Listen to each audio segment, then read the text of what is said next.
you called me and then you were like, I think we need to break up. Then I had to go to work. Yeah, I always drop bombs on you before work. Yeah. John calls me 10 minutes later and he's like, no, I can't not be with you. What you went through is hard. I went through my own crap, but mine was self-imposed. Yours was. Yes. You did swipe on the guy with the douchey profile. Yeah, and I told you, hey, you look nice, but you have a douchey profile. Beyond the perfect we discover through our flaws, we complete each other.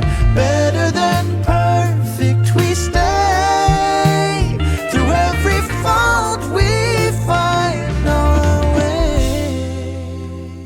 All right, welcome back to the Better Than Perfect podcast, where every week we show you how two imperfect people helping each other become better equals one better than perfect relationship. There you go. I think I added an extra better in there though. Maybe helping each other. You can always add some that's extra okay, betters. That's not bad to add some betters. It's better than perfect. It's better than better. better. Better than butter. I can't believe it's not better than butter. I mean, oh. All right. So what is our topic for today? Or is there any current events we need to be caught up on? Something to derail the entire episode. Yeah. I mean, you've been fighting the people in the comments about the child Oh, rearing. yeah. But like, people think that when I said that children shouldn't be responsible for their parents' problems, they're like, no, children should be responsible for the things they do. I'm like, that's not what I said at all. But okay, yes, I agree with you. Kids should be responsible for their actions, not their parents' actions. yeah, I mean, I think the beginning of the clip, you said children shouldn't be responsible for anything. But I think in the actual episode that, like, it segued. Do you know what I mean? Like, I don't feel like I would. No, it was clear, the context. But maybe I did say that, like, in just that context. But I think it made more sense in the full episode. So go watch the full episode or watch the full clip. Because even if I said children shouldn't be responsible for everything in the first 5 seconds, you should watch the rest of the 45 seconds of the clip. So to see what I am saying. Not just comment immediately like, oh, I've seen 2 seconds of the clip. You're like, But that's how it, I mean, I have plenty of videos on YouTube where people... Just read the title. The title is the opposite of what the video is about because I'm making a controversial title and then people will just come. In fact, some people will have the gall to comment below and say, haven't watched the video yet, but this is what I think about this. Like, okay. Yeah. I mean, it's definitely, the world has definitely turned into that because I think there's some meme or something where someone says like, oh, today I'm making chocolate chip pancakes instead of banana pancakes. And people are like, so you don't like bananas? Like they just add their own thing in there. Yeah. Like they just add all this stuff to it that no one ever said at all. So that's a very real reality on the internet, unfortunately. But yeah, well, that was a little something before the topic, which is today, the topic will be, should you take them back or should you take someone back? And how so? If you do, you got to make them beg on the floor, got to make them do some penance, whip them. I don't know. We're not going there, John. That's complicated. Yeah. So should you ever take someone back? For the majority of the situations, no. Right. You should not take somebody back. And you should really only take somebody back in a very rare instance. Right. Like, I feel like ours was a very rare instance. Yeah. Yeah. I feel like we kind of have to go into that. Because, I mean, I would have told somebody before, don't take anybody back at all. Like, yeah, I would say the same thing. Yeah. It's done. It's done. Right. That was the way that the cards were laid out. And if it was meant for you, the cards wouldn't have laid themselves out that way. And then you came along and changed everything. Yeah. Well, so I guess to start, there was a time in John and my relationship where we did, I guess, technically break up twice. Twice we technically did. And John broke up with me both of those times. sorry to be the first person to ever break up with you. No, you weren't. But I was like, every time that happened, all those 2 times, I was like, look, okay, that's fine. Like, but I don't want any contact with you. Like, then this is going to be done. I'm not doing the like, you're breaking up with me, but you want to like keep me around sort of thing. Right. So when you called me the first time you did it, I was like, okay, done. And then I think I didn't call you. I came in, I talked to you in person. Yeah. Well, right? You tried to break up with me when you talked to me in person. And then I was like, why can't we figure this out? Right. Like, I want to be with you. Like, I know you're going through some stuff, but like, we can do it together. And I'm sure I somewhat convinced you to kind of stay. It was a very like complicated situation because the whole time you were like, I love you. I'm not leaving you. It was this circumstance that you were doing. I think you did feel a little confused about what you were going through, but at the same time, you never made me feel like you didn't want to be with me. Right. If that makes sense. Yeah. And I mean, you could speak on your part, which you should, because I don't want to sit here putting words in your mouth, but I just have what we've already discussed and how we got here at all. But I think you should talk about those instances. Yeah, we could give more context to the whole story, right? So as we've talked about on the podcast before, when we met, I was already married at the time.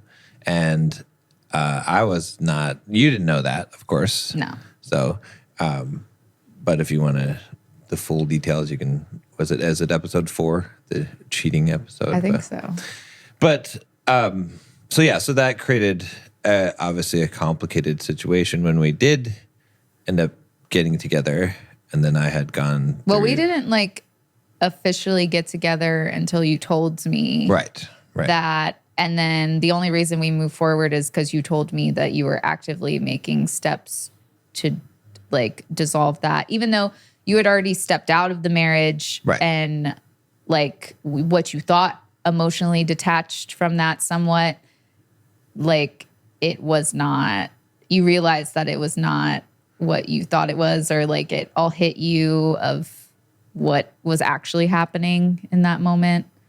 Yeah. But I'm just saying that like, because people don't know the full story, that when you told me this, I only progressed with you because you told me that you were getting a divorce and things like that. So I wouldn't have moved forward if you were like, I'm still trying to figure it out, you know? And like, you seemed like you knew what you wanted to do. Right. And I don't think you ever didn't know what you wanted to do, but it's like everything caught up with you. Right. Exactly. After a while. Yeah. So basically, yes, I told you that I was, and I did, and I moved to Florida and I started the divorce process, initiated that. And then what ended up happening where the breakup occurred was we were together for, I think it was like 3 months at that time officially. No, I think it was 6. Or 6. Or, you're right. Yeah, somewhere around there. And then I started to have a midlife crisis of sorts. Well, what happened to me, I think psychologically, was just a lot of stuff because I had repressed a ton of things. I mean, I was going out and doing stuff that I wasn't supposed to do, that I felt bad about. So I had all this shame and guilt. Yeah. And then I couldn't really share some of that with you because I was still like in this really weird place. And it just kind of all hit me at once because everything was smooth. We were doing great. And then all of a sudden, like one day I woke up and I was just. It literally was. Yeah. You also went to therapy because you were like really depressed. Yeah. And it was, you could tell that you were going through a dark time and there was like a switch that went off in you and you weren't like the person that you normally had been. And I felt like I didn't deserve you. And then when I felt bad, I felt like I was putting you through all of this stuff that you didn't need to go through, and that wasn't right for me to do. And so I finally came to the conclusion that, look, I have to get this stuff sorted out, figure myself out. And so I have no right to leave you hanging or to drag you through this. And then part of me too was, I mean, there was a lot of things going on in my head. Some of them were correct, some of them weren't correct. But just to where I was thinking at that time, part of me was thinking like, I don't want to ruin this, because how I am right now, being so depressed, you may be thinking that I'm depressed because of you, or that I'm not, that you don't make me happy, all these things. Like, I don't want to ruin the best thing that I've ever had. So it'd be better if I just cut it and figured my stuff out rather than having ruined it. That's, at least that's where I was at. So that's why I came to your apartment. You didn't think about that it would, you already had gone too deep, but and I had never ever fought for somebody. Like, I'm definitely the type of person that I'm like, if you don't want to be with me, I don't want to be with you. Right. Yeah. But I could tell that that wasn't the case, and that also you needed somebody that would be there for you in the hard times, because I felt like you never really had that. Yeah. But it just still was like just eating you alive. I could tell that there's nothing I could really do to help you even. Yeah. But I did want us to try to stay together and work through this, because I thought that we could, because like you said, there was still like that love there. And I could tell that you cared about me and that we were like meant to be together. But also at the same time, you were going through something really difficult that you hadn't processed a lot of emotions for a very, very long time. And they were all kind of coming up at the same time. So you like agreed to stay in this situation, but you were going to go back to California. Yeah. And then you went back, and then you called me, and then you were like, I think we need to break up. And I was like, okay, like, but I'm not like, I don't want to be in contact with you. You know, I don't want any of that stuff. Like, I appreciated the time that we had, but I'm not gonna keep this stuff going. Yeah. Like, or like still talk to you. So then we hung up. Then I had to go to work. Yeah. Yeah. I had to go to work. I always drop bombs on you before work. Yeah. I had to go to work. So I'm on my way to work. John calls me. This is maybe like 10 minutes later. And he's like, no, I can't like not be with you. Yeah. And then he came, and I was like, I don't, you know, like at first I was like, what's going on? And then you talked to me through it, and I realized you did want to be with me. So then you came back. Yeah. And then, you know, everything was kind of going along like normal again. And then one time in December, we go to dinner, and then we come back home, and you're like, I have to leave. And I'm like, not again. Yeah. And then again, I'm like, okay, that's fine, but I'm not doing this. Right. Like, I'll put your stuff in the other room. You can come get it whenever. Yeah. And I mean, I sent you like a text or something. Like, I appreciated the like things that you taught me while we were together, and I learned a lot, and I learned how to be a better person. And so I told you that, and then you were like, let's be together again. So like, it never like lasted very long at all, but we did technically break up twice. Yeah. Yeah. And I mean, I couldn't follow through. Well, it's weird too, because like, even in the worst mental state that I've been in, and this is why I tell guys, right? I tell guys, and this is true, divorce will be the worst thing that you'll ever go through in life. Even if you don't like the person you're with, it doesn't matter. If you've been with someone for a long time, or your life is built around, you know, a family, a marriage, divorce will be the worse than death. It will be the worst thing that you'll ever experience, because it is such a rift in your psyche. Like, it changes. It's such a rapid change, right? Change is hard for people to handle. And then there's a lot of stuff that you're going to have to process that you haven't processed. And so even in the worst condition that I've ever been in my life, which was then, that was the worst I've ever been in my life, I knew that you were still the best thing. And so it was like, there were points where I was like so depressed that nothing in life felt like it had any meaning, or that there was any hope in life. And that's how people, when they're really in depression, feel like there's no hope. But there was still this part of me that was like, yeah, but if this ever changes, even though it seems like there's no way this is ever going to change, and you're just feel like life is pointless, you will definitely be kicking yourself if you gave up the best thing that you ever had. You know what I mean? So even when I was like, I don't deserve it, but then it also created a conflict like this. I was torn because I'm like, well, yeah, but that's also kind of selfish because you can't do this to Nicole, and so it was tough. But a mess. I never didn't want to be with you. That's felt like the only reason I took you back all those times is because you didn't just say the things, you showed me the things. Yeah. So that was the difference. And plus, I knew like our connection. I knew how you felt about me. You know, in those instances, like it was confusing, and it did take me and you a lot to work through those things too, even after they happened. But you proved to me that our love was real and that you made a mistake, but you knew like that we were supposed to be together and, you know, those sort of things. And don't get me wrong, like you didn't go off and like hook up with a bunch of people when we broke up, or like, you know, you did do some crazy things, but again, you had lost your mind a little bit. But it wasn't anything that genuinely I was like, he, you know, destroyed our relationship beyond repair. Yeah. So, you know, this is the only circumstance I would say to take somebody back. But I think if I'm giving advice to people, unless you're in a situation like this where you know, and even if it doesn't make sense to people, because I'm sure plenty of people knew when we broke up and knew that we were going through some crazy stuff, and they're probably like, what the hell's going on? But I also told one of my friends the other day that it kind of helped. I don't wish it had happened, you know, but it did. But it helped both of us realize that we could go through something really hard, especially I know probably for you, because you said it's the like lowest, worst you've ever been. Yeah. And that we could get through it, even though it was messy and whatever. Because like I said, like even though we broke up, it was not for very long.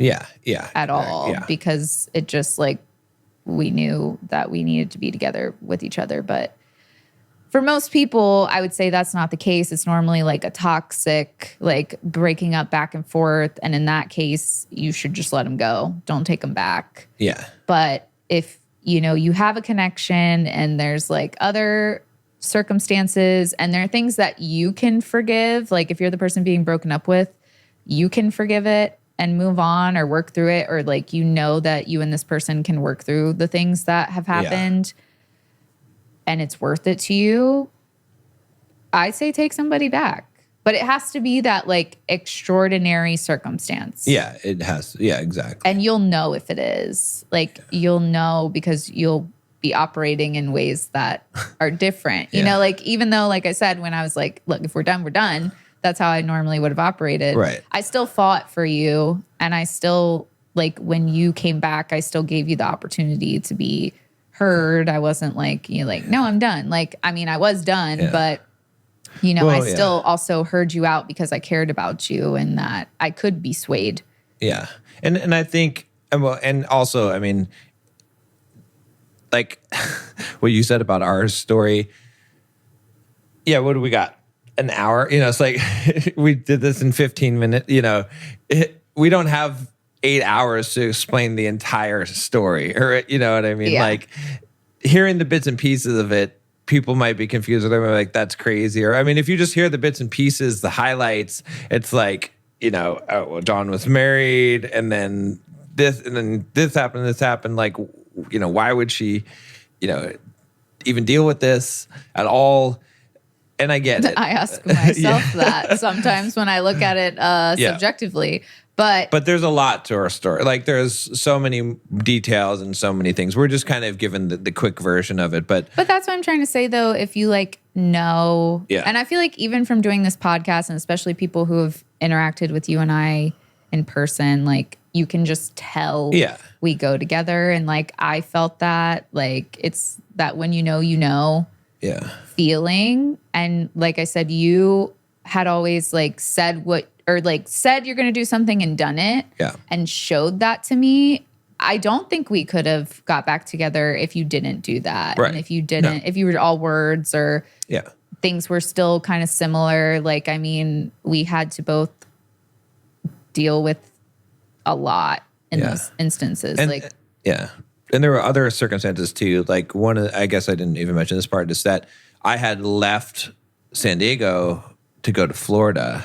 I'd done that pretty quickly. And I'd left my daughter behind, Sophia.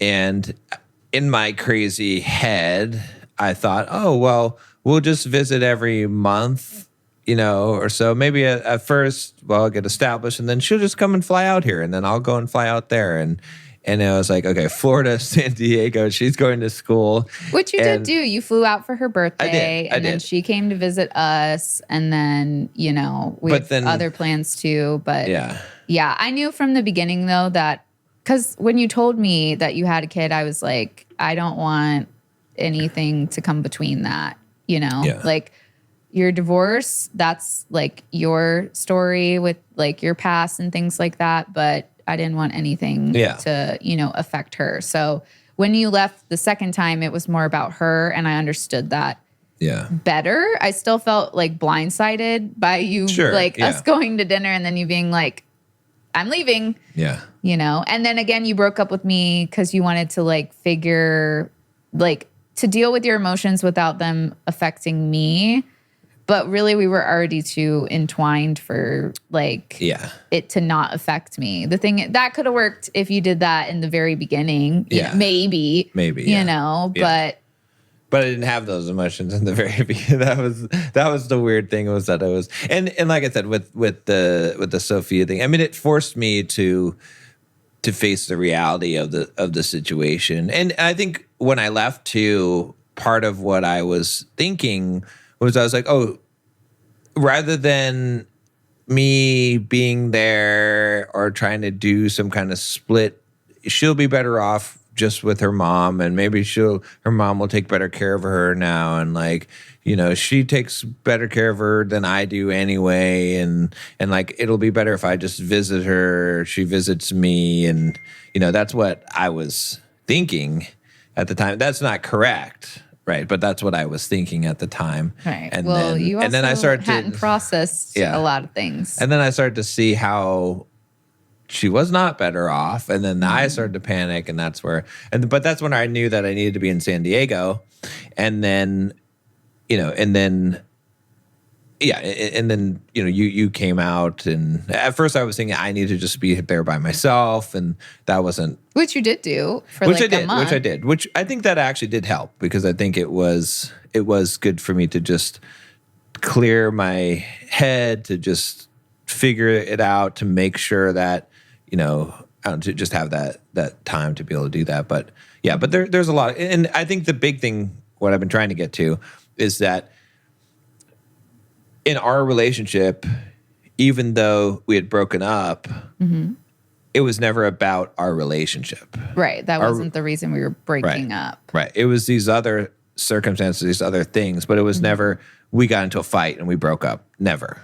Right. Or, or we're upset at each other or something, and then we break up, or this isn't working out. That was never. And I think that's really the difference. Key. If you're in that kind of situation where it's not about the relationship, and for some reason, you have to go to college or whatever it ends up being, that someone might, end up breaking up, then getting back together is okay, because your circumstances have changed. It's not like you had an issue in the relationship. Because I think most of the advice, at least when I would tell someone the same thing, is, hey, don't take someone back, or don't get back together with your ex, would be based around, it didn't work the first time. Because of the relationship problems. Yeah. So it's not going to work now. And you're just going to get back into the same patterns that you were before. And if this person who's now coming back to you, if they are coming back, and this is what happens a lot of times, and this happened to me, if they're coming back and they're like, oh, I'm going to do all these things that you wanted me to do now. I'm going to treat you right now. And they have the list, and they know all the things that's tempting because then you're like, oh, wow, they're going to do all the things I want. No, see, I'd be like, so you knew the whole time and you didn't do it. Right. That would make me more pissed. You stole my thunder. That's what I mean. That would make me more pissed. You were like, it's tempting. That would not be tempting at all to me. But that was just my setup to say what you stole my thunder. Well, sorry, but like that would be the just knife in the coffin for me. It'd be like, so you knew this whole time. Right. And the second you lost it is when you're going to treat me better. And to be honest, I would expect it to go right back to where it was. Right. I would not expect to change. Because if you knew that whole time and you chose not to do it, you really expect me to believe that you're going to now do it consistently. Right. And not revert back. And why wouldn't you have if you already knew it? You know what I mean? Like exactly. That's the thing is that at that point, it's the same thing. I mean, it's a little bit of a different thing, but I always talk about like firing people, right? Mm-hmm. If I fire someone, I don't give them a warning. I don't tell them what they need to change. I point out mistakes that they've made or things, and then once I made the decision, they're fired. There's no excuses. There's no saying, oh, I'll fix this or change this, because I know they won't. Because I know that if I've already set the expectations and the standards and they're not doing them now, if I threaten them and say, I'm going to fire you if you don't do this, they will fix it temporarily. Mm-hmm. And then they'll go right back to it because they already knew it. They weren't performing. They weren't living up to it. I've already made the decision. So it's the same type of thing. Is it's like, look, if you're in a relationship with someone and they understand what your needs are, what things that they need to change or fix, the things that are problems in the relationship that are their cause, mm-hmm. and they're not willing to do those things, then if you leave them and then now they're willing to do it, it's going to be a temporary change. True. So I have a question for you. If the tables were turned mm-hmm. and I was doing the stuff, would you have taken me back both times? Yeah.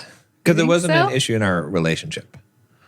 But do you think it'd be hard? I especially think it'd be harder on a man's ego. What you went through is hard, extremely hard. I couldn't even imagine like all this stuff. So, well, I went through my own, crap, but mine was self-imposed. Yours was. Yes. You did get on Tinder. I was single. I could be on Tinder, sir. Yeah, but I'm just saying, you never know what you're going to get. You shouldn't have been doing that. You did swipe on the guy with the douchey profile. Yeah, and I told you, hey, you look nice, but you have a douchey profile. I fully expected it to end right there, but you were like, oh, hey. Then you changed your profile, and I was like, okay, he changed the profile. Yeah. So. But yeah, I mean, look, you can't put this on me. No, I'm not. I'm just teasing you. No, obviously you didn't deserve any of that, But yeah, I agree with what you said. If it's like something in your relationship where you guys have broken up because you guys aren't getting along, you're not compatible, something like that, those problems aren't gonna really fix themselves that much. But if it is something outside of that's happening, then if you guys break up and they come back along and they seem to got their stuff together now and they're ready to be in a relationship, that is your choice. I'm not saying even do it. Right. I'm just saying if you feel... if it's worth it. Right. If it feels worth it to you, if it feels like the right decision to you, because that was the thing that every time that you and I went through this, I was never like, oh, I shouldn't be with him again. Because I could always tell how you felt about me. Right. And I trusted you that if you worked on what you had going on, that you meant that and that things would be different moving forward. And you have always been that way. Yeah. So I had confidence that we could figure this out, even though I had some effects from that happening, even though that's what you tried to avoid by breaking up with me. Yeah. Like we worked through those together and, it was still hard because I still think you did have a little bit of shame and guilt. Oh, yeah. But I think it turned from shame and guilt to your past to shame and guilt of what you did to me. Right. Because of that. Exactly. And so then it was like, take that to work. I know. Through. And then I was like, oh, I screwed up here. And now I screwed up the best thing. And now I screwed up everything in everybody's lives. Good job, John. And now you got to tell it on a podcast for the rest of your damn life. And everyone's going to judge you and be like, this is the cheating guy that gives people relationship advice. Fuck this guy. That's what it's going to be. So here's the thing. They might be thinking that, but at the same time, like, I feel like I really value making the right decision, and people need to trust. If I am still choosing to be with you, it's because you're the most amazing man, despite the mistakes that you've made. Yeah. And that is genuinely how I feel. And nobody's perfect. Like, have we been through a mess? Yes. Yeah. But I think it's made us better than perfect. And our relationship has always been strong. Because we got there. And like I said, what is it? Love is Blind, where they're like, we kind of want to get into an argument before we walk down the aisle. Like I said before, we had been through something really hard. Yeah. So by the time you even proposed to me and we walked down the aisle, we knew that we could get through that. Yeah.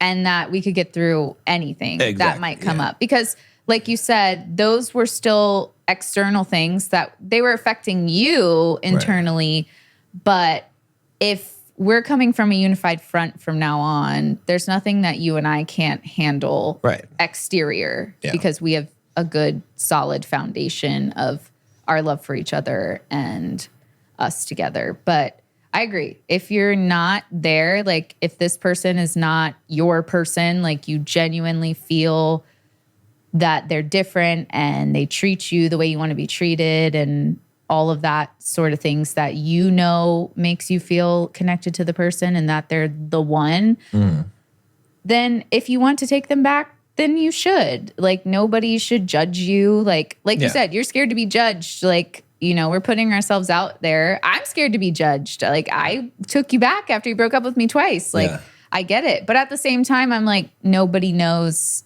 you and me the way that you and I do.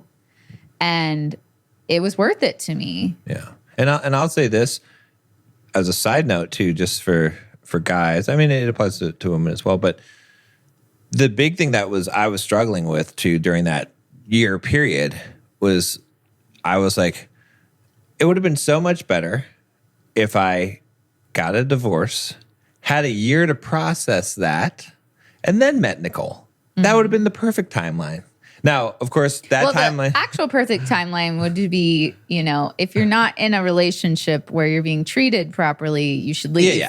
Yeah. Because you don't want to get stuck, in a situation that you don't feel like is the right one for you. Right. And then time ticks on, and then now you're fighting against time and other circumstances, too. But I agree with at least the divorce part.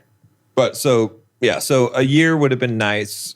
You know what I mean? And that's what I was struggling with. I was like, this would be so much easier if I just had a year to process this, and then everything would be great. And that's why I was like, I have to break up with her because I need time to process it, And it's hard to emotionally process something when you're emotionally involved with someone, so it makes things hard to do that. So don't do that to yourself. And that's also why don't have affairs, is because that literally will mean you will have no time to process the previous thing. It's bad for other reasons, but also that like you won't have time to process.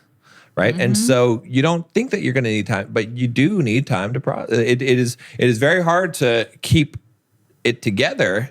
That's why most affairs end up not working out when people get together after an affair, is because that transition is not a clean transition. It needs to be a clean transition. So, don't have affairs. Right. Well, yeah. I mean, obviously but also just to think about, people talk about the rebound.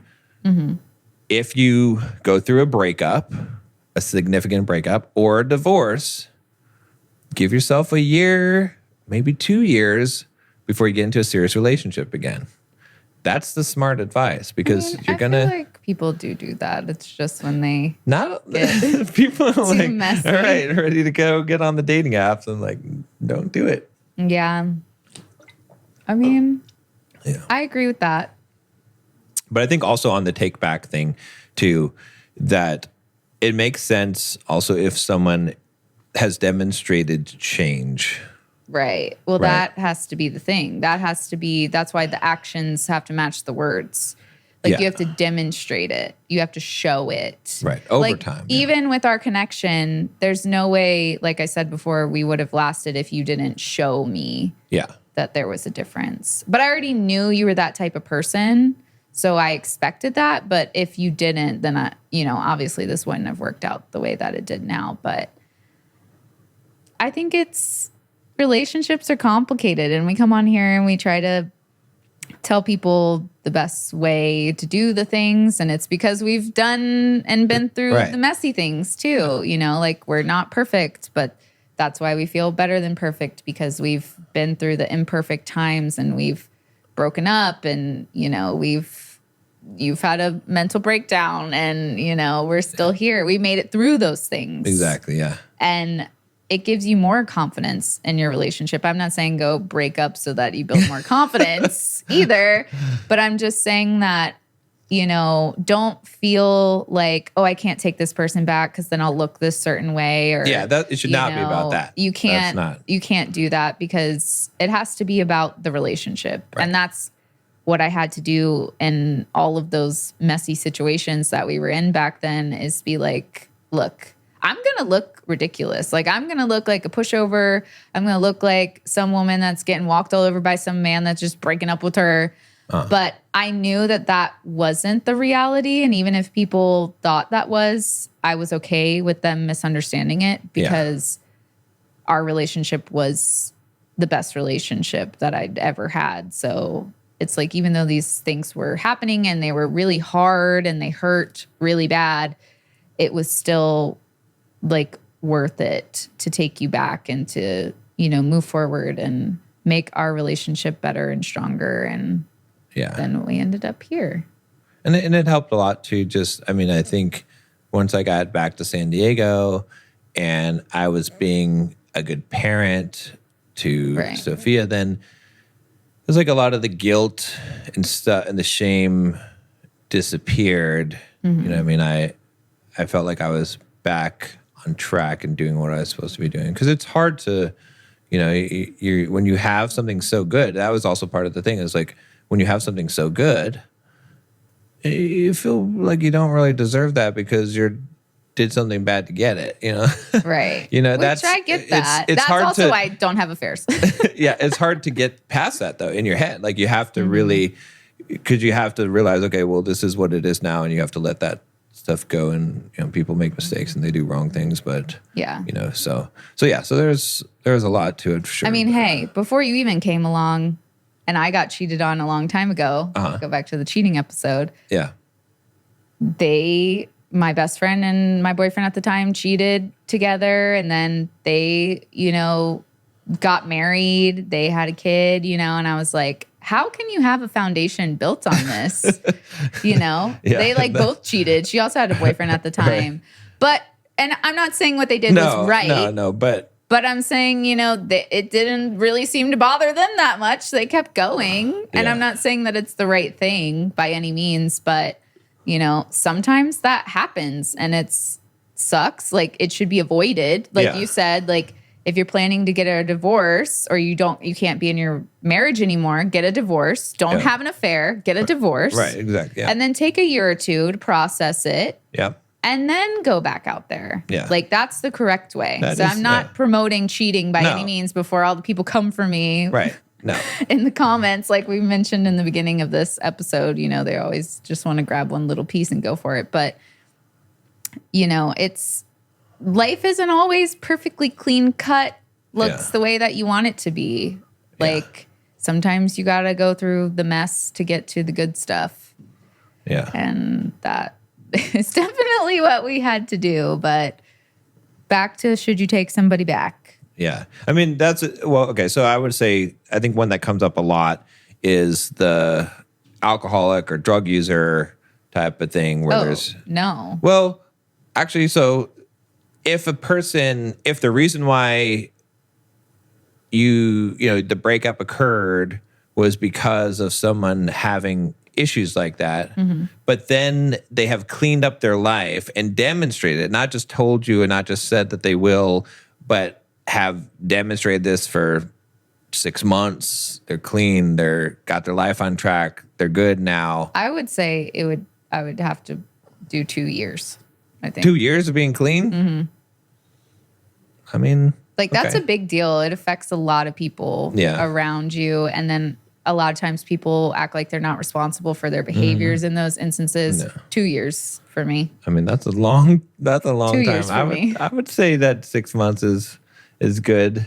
I mean, it depends on the person, depends on the situation, right? It depends on if it's how extreme their life was turned upside down. I would say, but I think in those situations that is also a play. Like there's a difference between someone coming back because they're like, oh, I'm going to fix all these things and I'm sorry I did these things to you and whatever, and you have a toxic relationship versus someone whose life is messed up, they straighten up their life, they come back. Again, it comes down to, is it a relationship issue or not, right? Because if you have a relationship and you can't fix it in the relationship and it's a relationship issue, it's not going to get fixed outside of it when you don't. Like, the relationship is for you to work on that. But the thing is, with the addiction and the alcohol, that does affect the other person a lot of the time. Yeah. And the other person is so addicted to the substance or the alcohol that doesn't even cross their mind. And so that's why I think it'd take longer, like, for me personally. 6 months just seems like an easy amount of time to relapse in my mind. I almost said a year, but I think I would do 2 just to like, have it really there, because I understand that addiction it's really hard to not be addicted to something. It's really hard. So that's why it would need to be more. And I think that like substance abuse and alcohol abuse and things like that typically do damage the relationship. And so I think that that's also why it would need more time to figure out, because even if it's not intentional, it's still inflicting damage on the relationship. And the person that's addicted doesn't even have a full grasp of it. Yeah, no, I agree. I mean, it is a severe circumstance. But what else was I going to say? The other thing I was going to say is about, like, if you do take someone back, how do you take them back in terms of, and this would be more akin to if there are relationship issues, but you're going to work through them, which again is a kind of a danger zone. But that's why I would say in that situation, right? Because I've had guys that I've coached that have had broken up with a woman for some pretty good reasons. And then she wants to come back. Well, actually, I guess that's her wanting to come back after they've broken up, which is kind of weird, because I guess that scenario can happen, right? So you can, there's 2 scenarios that can happen, right? You can break up with someone and then you could try to come back to them, and then should they take you back? Or you could break up with someone and you both kind of go your separate ways, and then the person you broke up with comes back and wants to change the things for the reason why you broke up with them. That's also a taking back. Yeah. Did I make it too complicated? No. Okay. So you can either break up with somebody and then you choose to take them back or not, or you break up with somebody and then they try to come back because they're trying to fix the things. Right. And so in that scenario, that's where I've given the advice of, okay, now you've got to be really clear about the standards that you have, right? So and they have to meet those things. Here's how I feel about that. Okay. About the person breaking up and then someone coming back. Yeah. Because they worked on the things. Right. Unless it was very obvious and the things seemed like pretty permanent, ingrained at this point, I still don't know if I'd take somebody back. Yeah. Like, because here's the thing. It's going to be a lot harder to work through that, even if the person has changed and you take them back. Like, you're still going to be almost triggered. What if they're going to act this way? Right. So they have to have patience with you. Right. you might put too much pressure on them where they have to be perfect and never mess up, or you'll get upset with them and think they're going back to who they were. Yeah. So that's going to take a lot. Yeah. So can it be done? Yes. Right. Do I think it should be done? Most of the time, again, probably not. Because at the end of the day, I think it's easier to take what you learned from someone breaking up with you and being like, you know, you didn't listen to my feelings or whatever they say. That is the reason. Take that. Work on it to be a person that like is healing that part of them. Right. And then move on to a different relationship because it's just going to be really hard. And I don't know if everybody wants it bad enough in that situation to really work through it. Now, if they do, I think it can work. Well, I do. Yeah. But I don't think that people want to work that hard in a relationship. Yeah, there has to be true remorse, like a true, you know, like not to get into the specifics of the detail of the situation that I dealt with one of my coaching clients, but the woman had tried to come back to him multiple times after he had broken up with her for some specific reasons. And every time she was trying to come back, she was like, I miss you. You know, it's like, it wasn't, I'm sorry I did this or disrespected you constantly, or it's like, sounds like she was just lonely. Why are you being so difficult? Somebody. It was almost like, why are you making a big deal out of nothing? It's like, that's showing that, all right, it's not, nothing has changed here, right? But that's also what men say a lot to women too. Why are you making a big deal out of nothing? Yeah. So it's like men can kind of see the frustrating part, right? When a man expresses what bothers him and then a woman's kind of like, why are you making a big deal? Right. You know? Yeah. So, and I agree with that like, she never was saying like, I am sorry I hurt you and I'm sorry I did these things, which that's why too, that she keeps saying, I miss you. And then the last time she says the right thing, I wouldn't trust that personally. Yeah. I'd be like, now you just figured out the right way to say something. So that's why, unless you feel like this is your soulmate, this is your person. Right. They're going through a hard time, but they're really trying, and you like know that person well enough and you think the relationship is worth saving. Yeah. Don't take somebody back. Yeah. Go on to something else. Yeah. And because it could be better for you. Yeah. And it's like, and once someone has sort of abused you in a certain way, it's so much easier for them to do it again because they've crossed the line. It's sort of like that book you're reading on the child called It. Is that what it's called?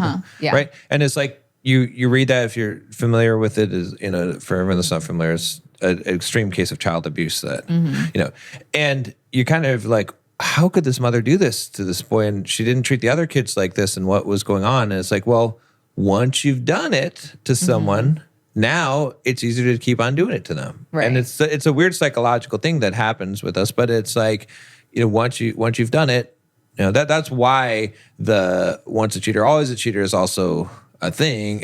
Like, you know, because it's more contextual. Once you've cheated on someone, you're more likely to cheat on that same person. Now, yeah, obviously you're more likely to cheat in general. I get it. But I'm saying that in that specific case, that's why it becomes a thing. And that's why when you take someone back who's already, like, for example, in this situation, if a woman has been extremely disrespectful to you as a man, and you take her back and she says, I'm going to be respectful, I apologize, whatever. She's already crossed some boundaries. If she's already called you, said, I hate and you. And she probably still doesn't look at you in a respectful light. Right. She's going to try to convince herself. Right. Which isn't her actually believing it. Right. Does that make sense? Yeah. Like, so that's where it's like some things are better just leave it and move on. But like I said, the only thing that I will say to go for it is if you feel like it's the relationship for you, like your soulmate, the person you're supposed to be with, and that they still love and care about you. Because that's the thing is like, I always felt like you loved me and you cared about me, and that never went away. Yeah. And if it had, then we'd probably wouldn't be here right now. Right. But it didn't. So that's the difference. And I think that you can tell where someone really loves you, but they're going through a hard time, or, you know, something's going on in their life, versus someone doesn't really respect you or always show you love, and then now they're like breaking up with you, and it's like, should you really go back to that? Like, is it worth going back to? Right. Yeah. Like, because you have to look at it like, if I go back to this relationship and it turns out the exact same, am I going to be pissed and leave again? Right. If you genuinely think you're going to go back and it's going to be the same, do not go back. Yeah. Well, some people get to the point where they're like, well, you know, I don't want to be alone. That's horrible. Like being alone is sucky. So they're like, oh, well, at least the familiar evil. Don't even get me started. Like going on that. back to the thing that was not so bad. Maybe it wasn't so bad. You know, maybe I just thought it would be better, or I could do better, and now. So you're gonna that's what a lot of people compromise your whole life because you don't want to be alone for however long until you find somebody that's better fit for you, is what I hear. Yeah, that's what a lot of people end up thinking. And you know what? Those people need to be alone because they probably can't. They don't know how to be alone. Yeah. Because that's horrible. Or they feel bad. Do you think the person, granted, this person's maybe not treating you the best, but do you think that person deserves to be with somebody who doesn't really want to be with them, who just doesn't want to be alone? I don't think anybody deserves that. No. I don't think people deserve to be abused or whatever, but I also don't think that you should fight fire with fire and be like, well, this person's abusing me and I don't want to be alone, so I'll just stay. Yeah, I agree. Yeah. That sounds like everybody's miserable. Yeah. Yeah. But I hope we actually answered the question, because we did dive a little bit more into ours. But I think it's important because we violate the rule, you know. But but in the instance too, it's like you have to trust your gut. Yeah. Because either way, if you listen to somebody be like, don't take people back, like I could have done, we wouldn't be here. Right. Like I could have been like, no, Nicole, like don't take him back. It's the principle of it. Yeah. Like you're going to look like this. Like we wouldn't be here. Right. But in my gut, I was like, this is a good man. He's just going through a hard time. He loves me. Yeah. And that's what kept me, you know, coming back to you. Yeah. All those times where you tried to run away from me. I'm just kidding. But well, and it was also like we were saying, is that I didn't want to break up with you. Right. Which you even said in the moment. You literally said that. I feel like it's something I need to do. It's not something I want to do. Right. You were trying to protect me by doing something that was hurtful. But I get the idea behind it. Yeah. But in those instances, you know, like I said, you have to see how you feel about the situation. If it's about your relationship and you guys are breaking up, like you said, don't go back. It's going to be very hard to fix. Yeah, because you could have fixed it when you had the relationship. Right? That's what I'm saying, is that it's not going to suddenly magically be fixed. Right. If you have issues you didn't work through, then if you do get back together, you're going to have to work through those issues. So it's not going to be easy. So if you didn't do it, why didn't you do it when you could have? Right. You know what I'm saying? If it came down to that. Because it would have been worth it to you in that instance too. If you got to a point of breaking up, besides like your situation where you thought that you were doing it for me, if you're breaking up with somebody because you don't want to be with them. Right. Done. Yeah. There is no take backsies. Yeah. Like, even if they come back and they want to do everything, I don't think you should do it. Yeah. Now, if it's an outside circumstance, like yours where you're like, I'm trying not to hurt you while I'm processing this, or like I have to move away for college, but I love you and you genuinely, you know, certain things like that. Yeah. Yeah. If it feels right to you, you don't have to, but if it feels right to you. But if it's about your relationship. Or if it's like you don't I wouldn't risk it. But now you do ski, so... If someone breaks up with you because you don't ski, you tell them to kick rocks, because you can't fix that. Yeah.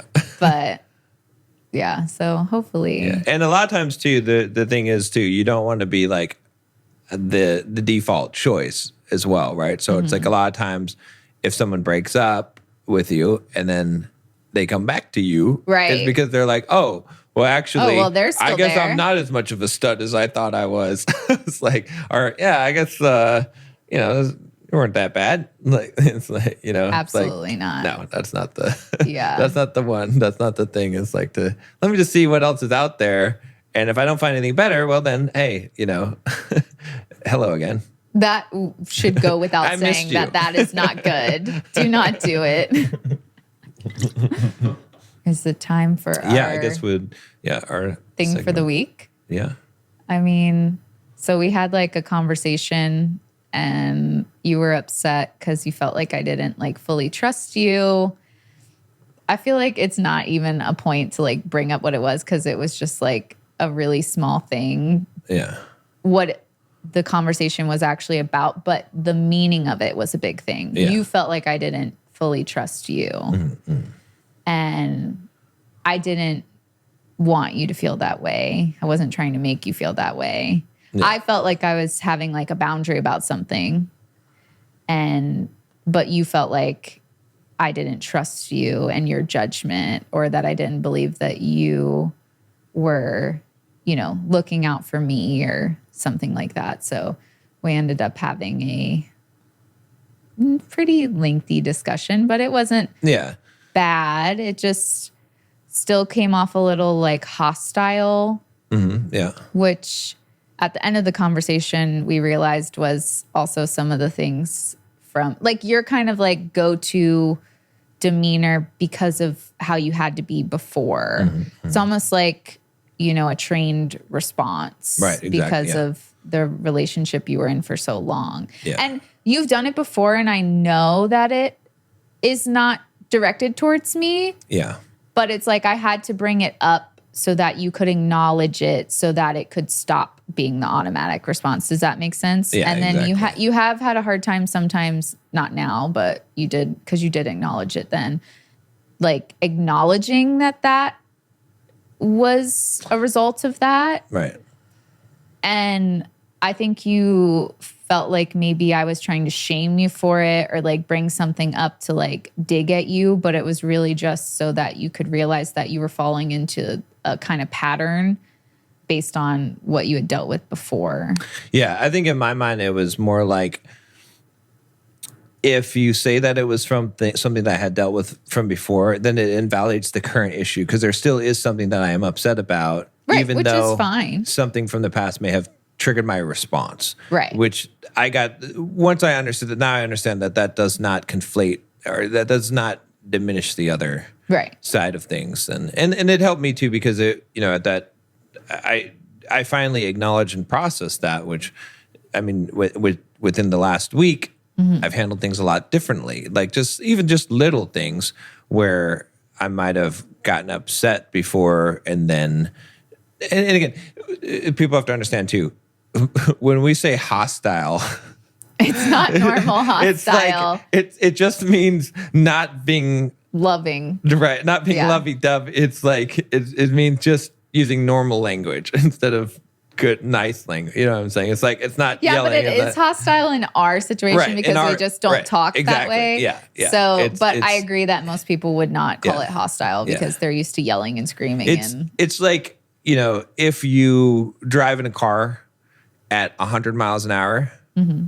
it doesn't feel any different than driving at 20.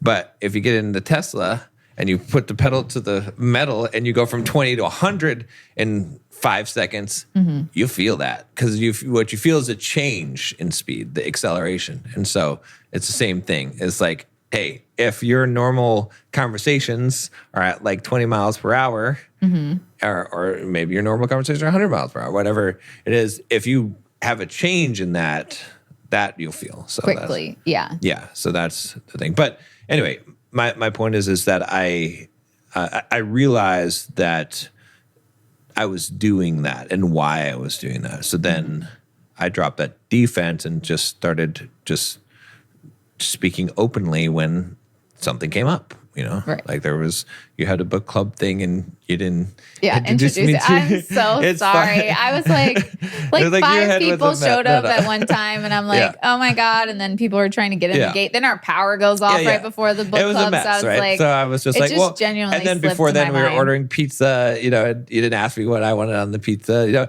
and like, again, I wasn't super offended by it, but I was a little bit. So I just I just said it to you. I just said, "Oh, you didn't ask me what I wanted to be." That's all I need to say. I did like, so I wasn't hostile about it, right? And then you just obviously apologized. So, I forgot, and that was fine, and that was a better way to handle. So it gave me a tool because I felt safe to just, I don't know why I didn't feel safe to do that before, right? I guess because it wasn't safe before. Right. Well, not with you. It was always safe with you, but. Yeah, no, but I mean like before in your previous relationship, it wasn't safe. And so that's why every time that you had reacted that way, I knew it, I didn't take it personal because I knew it was what you had to like switch on in order to even make it through a hard conversation.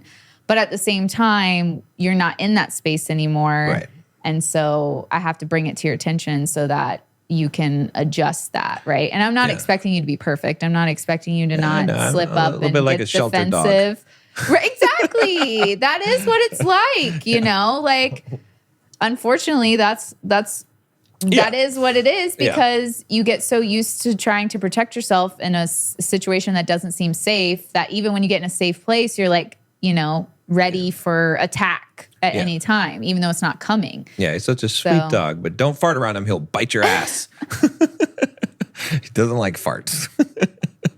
Where did that come from? I don't know. Sure, yeah, that's you, John. If that's how you want to describe your situation we're talking about here, fine. But yeah, so no, it's been good. Yeah. Besides that, and then that wasn't even bad. But we figure out little pieces, and there was something that how you were interacting with me that you made some changes to. I don't even remember now. It might have been even last week or so. And we're both working together, and we're both implementing the changes together, which is making things just smoother. You know what I mean? Right. So that it prevents anything from even coming up. Yeah. So, and you have to be there to help your partner through the things like.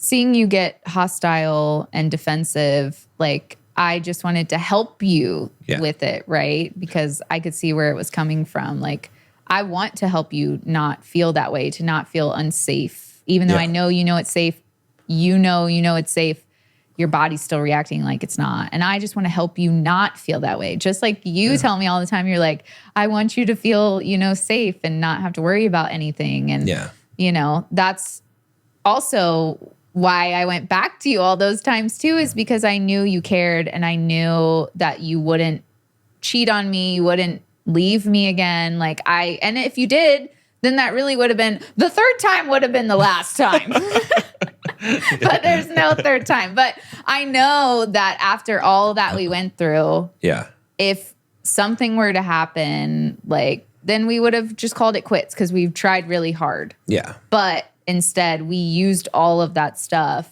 and made us better. And we keep getting better because we learned how to get through that. Yeah. And we've learned how to help each other grow and us as individuals. And so there's genuinely nothing that I feel like we could face and not get through together. Yeah. Yeah. Good. All right. Well, I mean, I don't think we can really end this episode without me checking our iTunes. Oh. Let's see. I should have just had this pulled up, but I do have the search already ready to go. Better Than Perfect podcast. Let's see. Because what if someone left a review and then they're like, they told me I hope they that did. They would give me. Yeah, we don't want to leave you guys hanging. No. No. Nothing? Nothing. Dang. Yeah. You guys hate us. We'll just go home and cry. All right, guys. Oh, but do leave a review. You know, on iTunes, Spotify, whatever you like. I mean, I didn't check Spotify, but I'm just iTunes is the de facto. I'll check the Spytunes. The Spytunes. Spytunes. Yeah, Spytunes. All right. See you guys next time. Through every fault we